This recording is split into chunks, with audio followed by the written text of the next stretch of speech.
নমস্কার বন্ধুরা, আমার নতুন একটা ভিডিওতে সবাইকে স্বাগত। এই যে আজকে আরেকটা নিয়ে তোমাদের কাছে ব্লগ নিয়ে চলে এলাম। এই যে আমার শাশুড়ি মা বাজারে গেছিলো, তো ওখান থেকে বাটা মাছ আর চুনো মাছ আর চিংড়ি মাছ এনেছে। ওই চুনো মাছটা আমাদের ঘিঘি আছে, দুটো কচ্ছপ ওদের খাওয়ার জন্য, আর এগুলো আমাদের। তার সঙ্গে ছিল চিতি কাঁকড়া, ওইটা হলো দিদিভাইয়ের মা পাঠিয়েছিল। তো যাই হোক, এই যে এখন আমি সব মাছগুলো কেটে নিচ্ছি। প্রথমে বাটা মাছটা কেটে নিলাম, তারপরে যে চিংড়ি মাছগুলো কেটে নিচ্ছি। মাছ কাটা কমপ্লিট। এখন আমি এই জায়গাটা পরিষ্কার করে নিয়ে এই যে মাছগুলো ধুয়ে নিচ্ছি। ভালো করে পরিষ্কার করে মাছটা ধুয়ে নিয়ে এবার রান্না করতে হয়, রান্নার পালা। তো এই মাছে এখন নুন হলুদ সব মাখিয়ে নিয়ে এবার এই মাছটা ভাজতে দিয়ে দিলাম। এদিকে মাছটা ভাজা হতে যাচ্ছে, আর আমি না তখন এই সবজিগুলো সব কেটে নিয়েছিলাম। তো আজকের বাটা মাছের একদম পাতলা ঝোল করব। তো জিরে আর তেজপাতা ফোড়নে দিয়েছি, তার সঙ্গে আলু আর পটল আর একটু পুঁই ডাঁটা আর কাঁচা লঙ্কা টমেটো দিয়ে ভালো করে একটু কষিয়ে নিচ্ছি, মানে ভাজা ভাজা করে নিচ্ছি। তো তার সঙ্গে দিলাম একটু হলুদ গুঁড়ো আর নুন, আর কিচ্ছু দেবো না, একদম সাদা মাঠা পাতলা ঝোল।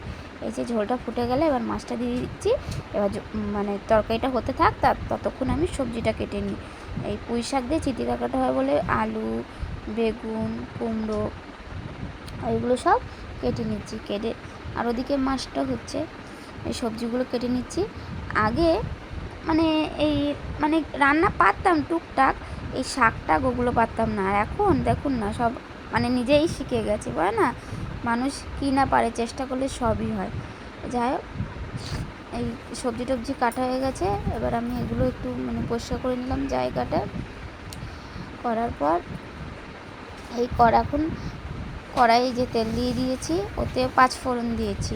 তার সঙ্গে একটু যেহেতু কাঁকড়া দেবো, তাই নিয়ে একটু আদা এই রসুন থেতো করে দিয়েছি, আর একটু পেঁয়াজ। আর এটা আমি আমার মতন করে রান্না করেছি, এবার যাদের যেটা ভালো লাগে। তো একটু তেল করে এটা রান্না করব। এই যে কাঁকড়াগুলো দিয়ে দিচ্ছি, কাঁকড়াগুলো ওর সঙ্গে একটু হালকা করে ভেজে নেবো। কাঁকড়া বেশি ভাজলে না ভালো লাগে না, শক্ত হয়ে যায়, ওই না সবসময় কাঁকড়া চিংড়ি মাছ বেশি ভাজবেন না। মশলা যখন দেবেন তার সঙ্গে কষিয়ে নেন, ভালো করে কষালে আষ্টে গন্ধটা আর লাগে না।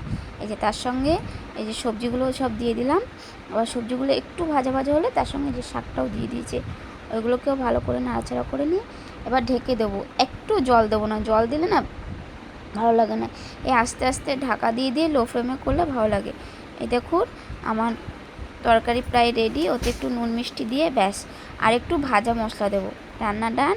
এই যে আজকে হয়েছিল কচু বাটা, পুঁই শাক আর বাটা মাছের ঝোল, পাতলা ঝোল, আর হয়েছিল তার সঙ্গে ডাল।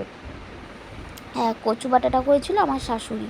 তো উনি এই কচু বাটাটা এত সুন্দর করে। এই যে এবার খেতেও বসে গেছি। কচু বাটা দিয়ে একটু প্রথমে ভাত খেয়ে নিলাম, আহা সেই স্বাদ এখনও মানে জিভে লেগেছে। এডিট করছি তো আমার মনে হচ্ছে এক্ষুনি আর একটু ভাত খেয়ে নিই। যাই হোক, এবার কচু বাটা দিয়ে খাওয়ার পর এই যে শাকটা নিয়ে নিলাম। শাক কারা কারা, হ্যাঁ অবশ্যই চিতি কাঁকড়া দিয়ে যে শাক খান আমাকে কমেন্ট করে জানাবেন।